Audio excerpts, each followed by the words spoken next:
எல்லோருக்கும் வணக்கம். இன்றைக்கு நான் ராஸ்பெரியில கப் கேக் தான் செய்ய போறேன். வாங்க இப்படி செய்யறது என்னென்ன பொருள்னு பார்ப்போம். அதுக்கு நான் 250 கிராம் பட்டர் எடுக்கிறேன்.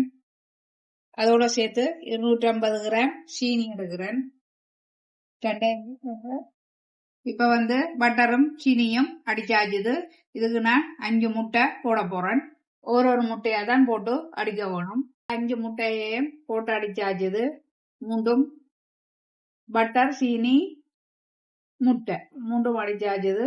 இப்ப வாங்க மற்ற சாமான்களை பார்ப்போம். இப்ப மா எடுத்துருக்கிறேன் 150 கிராம். மாவோட சேர்த்து ஒரு டேபிள் ஸ்பூன் வெனிலா சுகரும் ஒரு டேபிள் ஸ்பூன் பேக்கிங் பவுடரும். இப்ப மா பேக்கிங் பவுடர் வெனிலா சுகரையும் இதுல போட்டுட்டு இதை குழைச்சி எடுப்போம். இப்ப மா எல்லாம் குழைச்சி போட்டு இந்த ராஸ்பெரியை 150 கிராம் இதுக்குள்ள போட்டு கிண்டுவோம். இப்ப எல்லாம் குழைச்சாச்சுது. ஓகே, இப்ப நான் இந்த கப் பேப்பருக்குள்ள வச்சிருக்கிற தட்டுல இதை இப்ப விடுவோம். ஃபுல்லா விடக்கூடாது. நீங்கள் அரைவாசிக்கு விட்டாதான் அது கணக்கா பொங்கி வரும். ஃபுல்லா விட்டீங்கன்னா பொங்கி வெளியில ஊத்திடும். அப்ப அரைவாசிக்கு விட்டா சரியா இருக்கும்.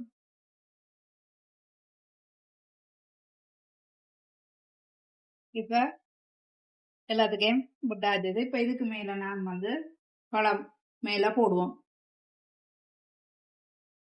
இது ஒர்க் பண்றதுக்கு 180 பாகையில விட்டுட்டு 40 நிமிஷம் வச்செடுத்தா சரியா இருக்கும்.